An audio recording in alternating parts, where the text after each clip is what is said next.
بسم اللہ الرحمن الرحیم، الحمد للہ رب العالمین، والصلاة والسلام علی خاتم النبیین۔ رب جلیل نے جس طرح قرآن مجید فرقان حمید کے لفظ لفظ کی حرمت کی حفاظت فرمائی ہے، اسی طرح اپنے پیارے محبوب نبی محتشم صلی اللہ علیہ وسلم کے ہر عمل، ہر قول، ہر فعل کی حفاظت فرمائی ہے۔ نبی کریم صلی اللہ علیہ وسلم کو مکہ میں پریشان کرنے والے جو 9 افراد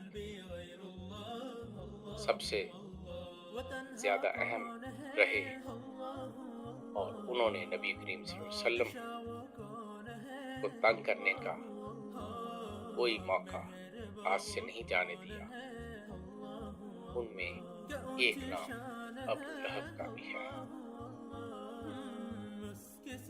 ابو لہب، اس کی بیوی ام جمیل، اس کے بیٹے عتبہ، طیبہ، یہ پورا خاندان نبی کریم صلی اللہ علیہ وسلم کو ایذا دینے میں کسی غیر سے، کسی لحاظ سے پیچھے نہ تھا۔ چونکہ ان کے ساتھ عزیز داری تھی، رشتہ داری تھی، تو یہ نبی کریم صلی اللہ علیہ وسلم کا حلم اور بردباری کی وجہ سے یہ نبی کریم صلی اللہ علیہ وسلم کے کاشانہ اقدس میں داخل ہو جاتے اور نبی کریم صلی اللہ علیہ وسلم کے ساتھ تلخ لہجے میں بات کرتے یا کوئی دھمکی دے کر چلے جاتے۔ ام جمیل ابو لہب کی زوجہ نبی کریم صلی اللہ علیہ وسلم کے گھر کے راستے میں کانٹے بچھاتی کہ باہر سے آنے والے نوجوان اس طرف نہ آئے اور نبی کریم صلی اللہ علیہ وسلم کی مجلس میں حاضر نہ ہو۔ نبی کریم صلی اللہ علیہ وسلم اپنے عزیز و اقارب کے ساتھ بھلائی کرتے رہے اور بھلائی کی تلقین کرتے رہے۔ جب بات حد سے زیادہ بڑھ گئی تو نبی کریم صلی اللہ علیہ وسلم نے عتبہ کے لیے بد دعا فرمائی کہ اے اللہ، اپنے کتوں میں سے ایک کتا اس پر مسلط کر دے۔ جب آپ نے یہ دعا فرمائی، عتبہ یہ کلمات سن رہا تھا۔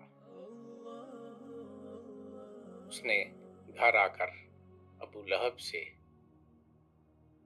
واقعہ بیان کیا۔ ابو لہب متفکر ہوا اور وہ جان گیا کہ نبی کریم صلی اللہ علیہ وسلم کی کوئی دعا رد نہیں ہوتی۔ ایک تجارتی قافلے کے ساتھ ابو لہب اپنے اسی بیٹے عتبہ کے ہمراہ جا رہا تھا۔ راستے میں پڑاؤ کیا۔ پڑاؤ کے پاس ہی ایک گرجا گھر تھا۔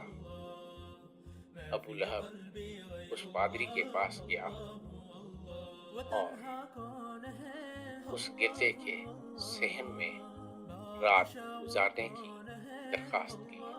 پھر ابو لہب نے سارے قافلے والوں کو اپنی بزرگی اور اپنے رتبے کا واسطہ دے کر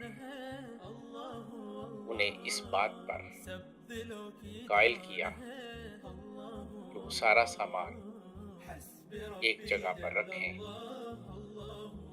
یعنی گرجا گھر کے صحن کے اندر رکھیں، اور اس سامان کے اوپر چارپائی پر اتبا رات کو سوئے، اور اس سامان کے ارد گرد سارے قافلے والے دائرہ بنا کر سوئیں۔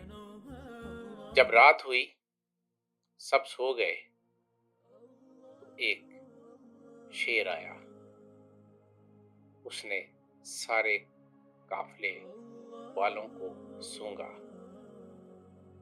پھر اس نے جست لگائی اور چارپائی پر اتبا پر حملہ آور ہوا۔ اس نے اس کا سر پھاڑ دیا اور بدن چیر و چیر کر دیا، اور اسے کھایا نہیں اور واپس چلا گیا۔ جب صبح کو اٹھے، قافلے والے تو خوش تھے کہ شیر آیا اور انہیں کچھ نہیں ہوا، لیکن ابو لہب کا برا حال تھا، اور وہ کہہ رہا تھا کہ مجھے یقین تھا اتبا کے ساتھ کچھ اچھا نہیں ہوگا۔ نبی کریم صلی اللہ علیہ وسلم کی شان میں گستاخی کرنے والے قیامت تک اسی طرح رسوا اور برباد ہوتے رہیں گے۔ وما توفیقی الا باللہ۔